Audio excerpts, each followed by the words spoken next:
চোখেরই জলে লেখা কত যে কবিতা ঝরে পড়ে প্রতিদিনই তোমারই নামে।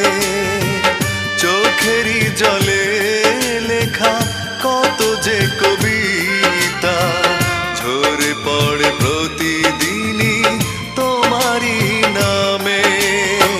যেদিন চোখের জল শুকিয়ে যাবে মনে রেখো সেদিন আমার মরণ হবে।